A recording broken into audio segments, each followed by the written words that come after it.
السلام عليكم ورحمة الله وبركاته. أهلا بكم حبايبي من جديد في فيديو جديد من فيديوهات تصنيع بوكيهات العرايس.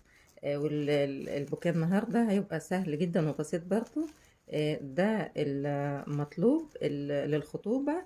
واللي طالبينه عايزينه أبيض كده وحواليه البيبي فلاور الأحمر ده. فأنا هوريكم ازاي نعمله. هيكون معاه كمان معمول بالورق الأسود ده.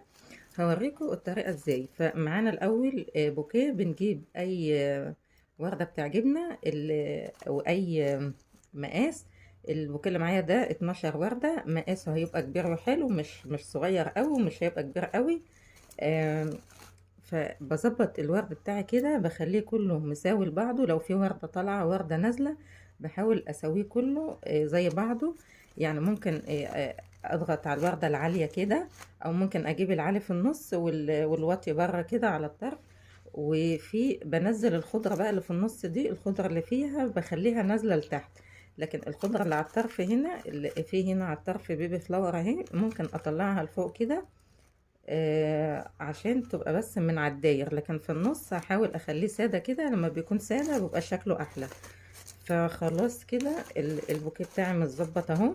ولو هو الفرع بتاعه طويل من تحت بقطع منه، يعني ده قطع منه عقلتين كانوا تحت كده. فمقاسه كده ده حوالي 20، من 20 ل25 سنتي. بجيب البيبي فلاور دول مجموعتين. البيبي فلاور منه اشكال كتير، في ده شكل بفردها كده، والتانية كمان بفردها زيها كده. هي بتبقى جاية مجموعة ملمومة كده، بفردها بس كده، بخليها مفرودة عشان احطها حوالين البوكيه. البوكيه كده بظبطه الاول. بحط بقى البيبي فلاور ده من على الطرف كده، بخليه طالع لفوق شوية، طالع لفوق حوالي 5 سنتي كده او حاجة. وبعمل عملت دي كده، بعمل التانية قصادها كده. لو انا عايزة احط اكتر من كده ماشي، بس مش عايزين نكتر قوي، عايزين حاجة بسيطة.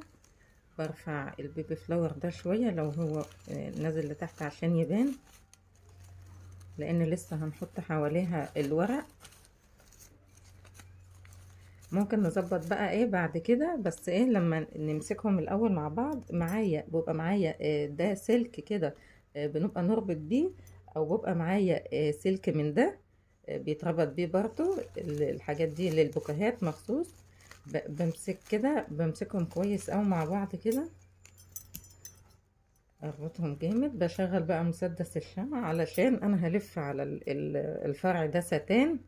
ممكن ما الفش عليه ستان بدل ما احطه في ورق، بس عشان يبقى منظره حلو برضه. لو الورق اتبهدل وحبوا يشيلوه من غير ورق آه، يبقى ايه شكله حلو من جوه. نشيل الورق عادي ويبقى من غير ورق. عملته كده جامد، مسكته جامد عشان ألمه حلو قوي كده. خلاص كده. بعد كده بقى بظبط البيبي فلاور كده، بقى ايه بخليهم يوصلوا مع بعض كده.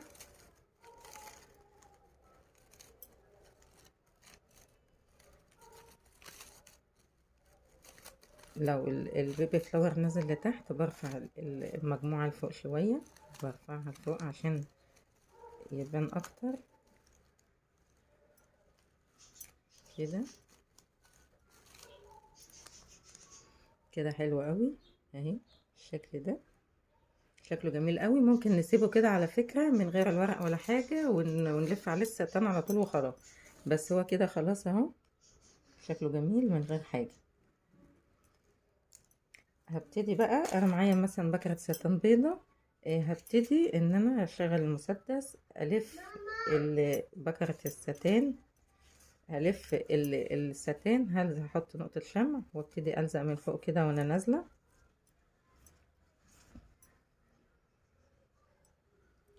المسدس يسخن، احط نقطة شمع،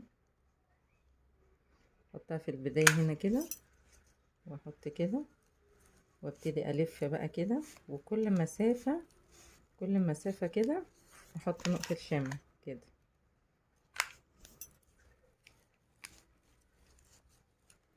هرجع برضو اطلع بالستان تاني لفوق، كمان لفة لفوق.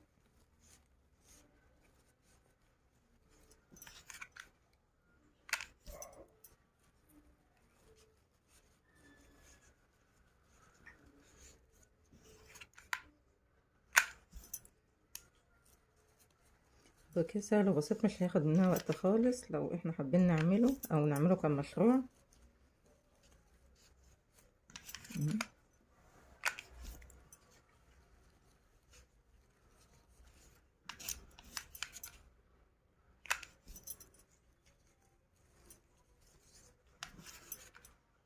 بوصل للنهاية كده الزقها برضه.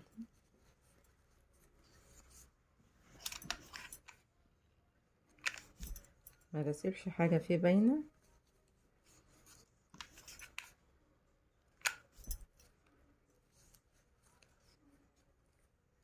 كده وصلت للنهاية، برجع اطلع لفوق تاني، بلف بقى كده.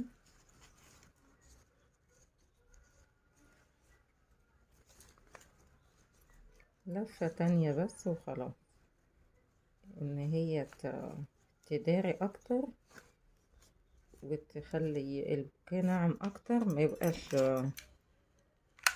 السلوك دي بارزة او حاجة، يلموا شوية. خلاص كده اهو، كده خلاص.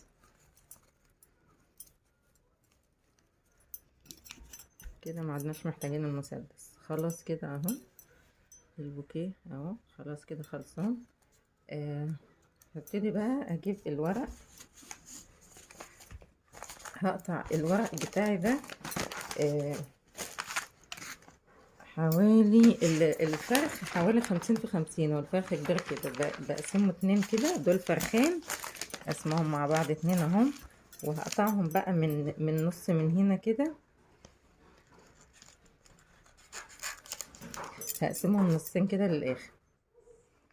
بعد ما قسمت 2 كده نصين، هرجع اتنيه كمان نصين، يعني انا عايزاه في الاخر يبقى مربعات كده. دول الفرخين مع بعض هقطعهم بقى مربعات كده، هقطعهم تاني من الجنب ده برضو. دلوقتي الورقة بتاعتي بقت مربعة كده حوالي 25 في 25 اهي. ببتدي بقى في اشكال كتير ان انا اعملها حوالين البوكيه من بره كده. في مثلا ممكن اعمل بالشكل ده كده، اتنيها كده، يعني هي تبقى كده اهي البوكيه كده، كده اهو الورقة كده، اتنيها كده بزاوية كده، اخلي ايه زاوية فوق وزاوية تحت. وفي حاجة تانية ان انا ممكن اعملها كده مثلثات كده، تبقى مثلثات حوالين البوكيه كده وخلاص، تبقى مثلثات كده. في حاجة تانية بقى ان انا ممكن اعملها ازاي بقى، اخلي الاتنين يقابلوا بعض لجوه كده، اخلي دي كده، اتني دي لجوه كده، والتانية زيها كده، زيها كده، بس اخلي في زاوية هنا دي طالعة لبره كده، طالعة لفوق، طالعة لفوق، يقابلوا بعض كده، بس ايه دي طالعة وتبقى من تحت ضيقة وطالعة فوق بواسع كده. هعملها لكم تاني اهي، هعملها هنا على الارض اهي كده.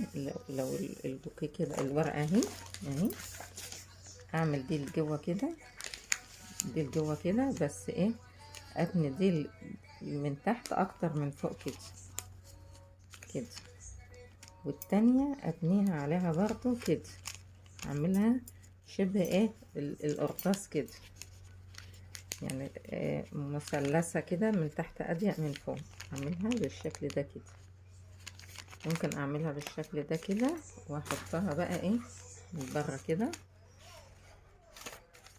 اهي،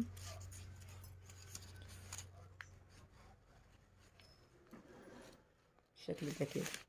فايه ممكن اعمل الكميه اللي معايا كلها كده اهي، هعملها واحده واحده. احط دي الاول اهي. ممكن الاول اعمل ايه بقى، لو معايا بكره اللزق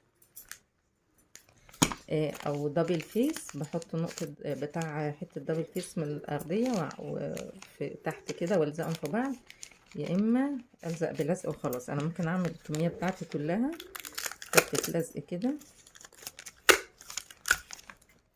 اهي، اعملها اظبطها الاول كده، حته لزق من هنا كده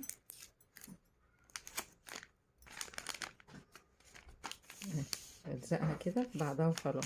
كده. دي واحدة اهي، اعمل التانية برضو كده. بس حتة اللزق اعملها لجوه برضو كده، التانية قصادها كده.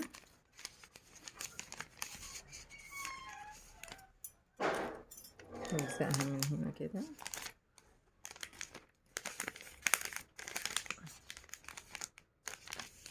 خليها كده اهي. اعمل كله بالشكل ده كده. كده خلصت الكمية بتاعتي كلها اهي. هبتدي بقى اظبط الحاجات بتاعتي الاول كده اهي.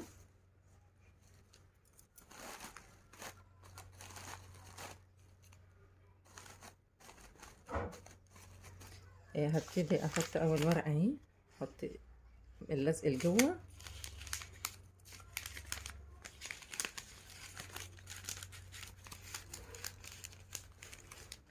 اخليها طالعة لفوق حوالي 10 سنتي.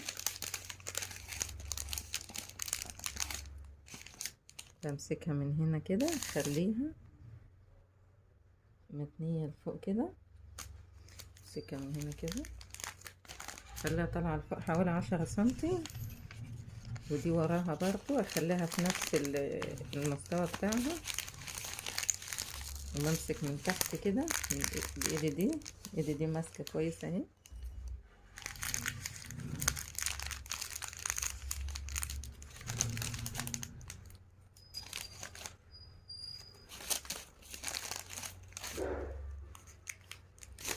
اخليها تيجي جنبها على طول، تبقى جاية عليها.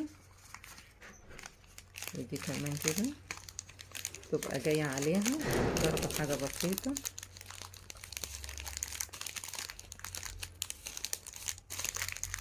وممكن اعمل دورين من اللي فوق ده، ممكن اعمل دورين فوق بعض لو انا حابة، لو انا عايزة اكبر اكتر من كده.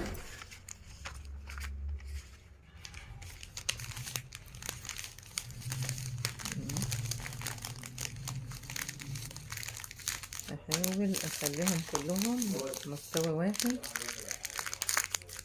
كده. خلاص كده انا لفيت الورق كله حواليه داير ما يدور اهو بقى بالشكل ده من تحت كده. ببتدي اجيب حته لزق كبيره بقى، الفها، امسك ده كله في بعضه كده عشان ما يفكش مني. وممكن اعمله بالسلك ده، امسكه برضه، بس هو اللزق كده احسن. بعد كده بقى بقعد اظبط بقى كده براحتي، لو في حاجه بعدت كده بعملهم على بعض كده. ممكن بقى بالدبل فيس او باللزق والزق الزقهم في بعض، اظبطهم في بعض من تحت كده. خلاص اهو من تحت كده بقى مظبوط، ومن فوق كده تمام اهو.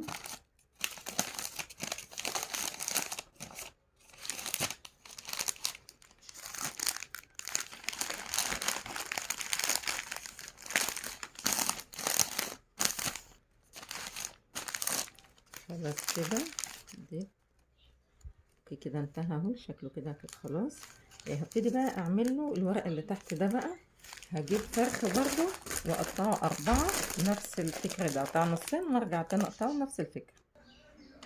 دلوقتي البوكيه اهو بعد ما خلص من تحت اهو، ربطته بالسلكة كده بعد ما لزقته بالسلوتيب من تحت اهو برضو. هبتدي قطعت فرخة اهو برضو ل4. هبتدي اعمله بقى ازاي، مروحة اجيبه بزاوية كده، اجيبه بزاوية كده من الزاوية دي كده، واقعد اعمله اللي هي النشاشة بتاعت زمان. النشاشة اعمله النشاشة كده، احاول انعمها على قد ما اقدر.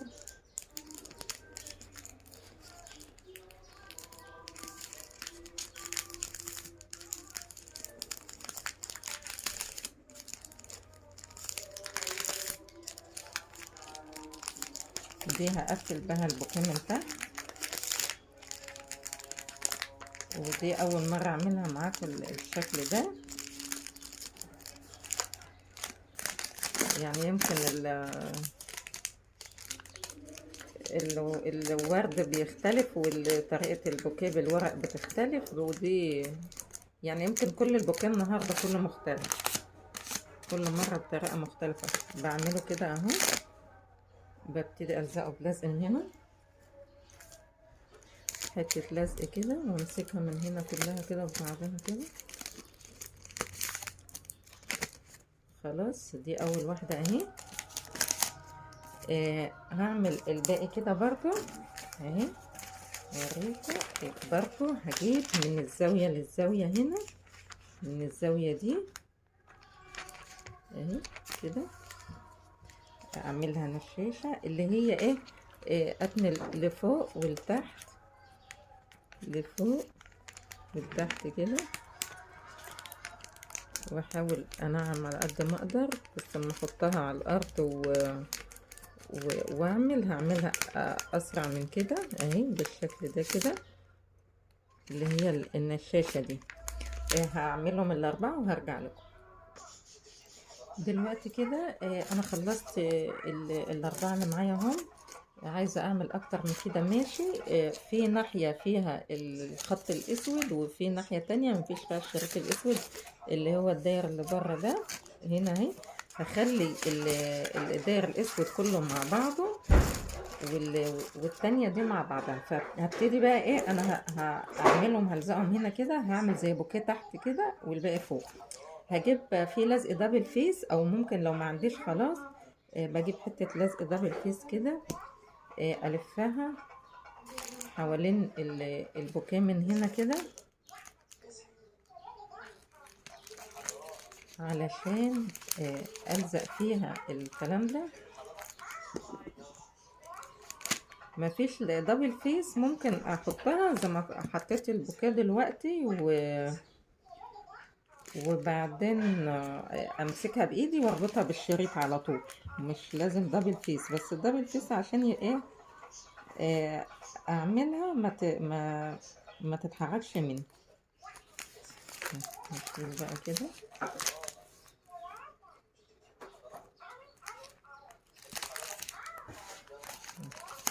هبتدي بقى اخلي اللي هي المرسومة لتحت، وهخليها نازلة عن البوكيه كده، تداري الفرع بتاعنا ده اهي، تكون اطول منه. والتانية هضغط عليها كده من هنا، هحطها هنا كده على اللزق اهي، احطها بالشكل ده كده فوق هنا كده، والتانية دي جنبها هنا اهي برضو. هو انا معايا 4، بضغط على دي كده اهي، بعملها في اللزق. دي كمان عايزة اعمل اكتر من كده ماشي، بس هو انا هعمل ال4 دول بس كده.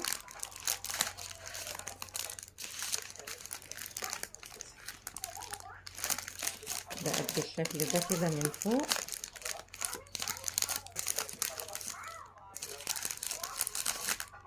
بقت بالشكل ده من فوق كده، ومن تحت شايفينها بقت شبه البوكيه من تحت كده اهو. هبتدي بقى اجيب شريط الستان والفها بقى على طول، الف هنا على الجزء ده كده. معايا حته شريط ستان، اجيب شريط ستان احمر او اي لون، بما اني حاطه يعني احمر في البوكيه، فانا هجيب شريط ستان احمر حوالي متر او متر وشويه.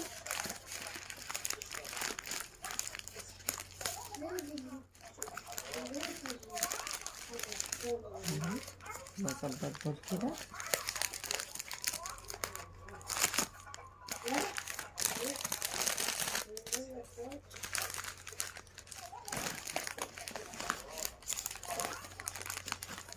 هعمل بقى الفيونكة، هشدها جامد عشان الورق بتاعي ده ما يفكش من بعضه.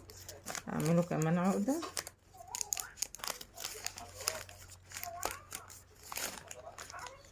وبعدين اعمل الفيونكة بتاعتي بقى.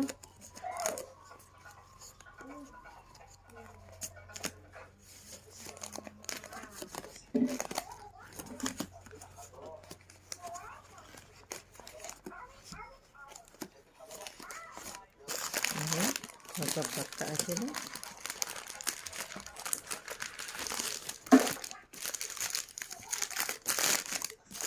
لو انا محتاجه ان انا الزق ورق في بعضه، ان انا المه شويه بعمله.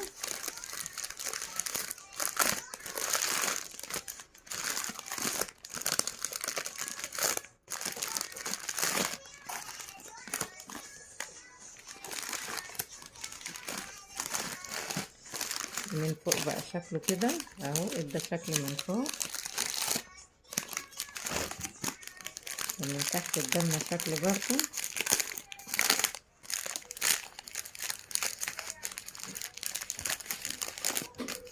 معايا برضه كمان شريط ساتان،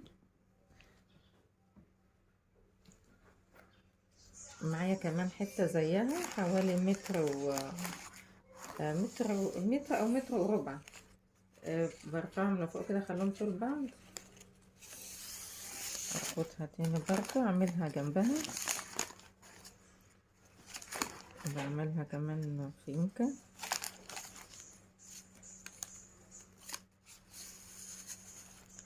عشان تديلنا فيونكات كتير كده، حجم كبير الفيونكة.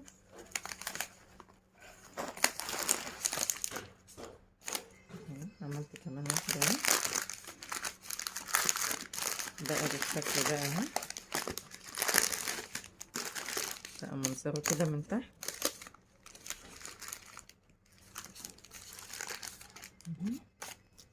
وبقى من فوق كده بالشكل ده.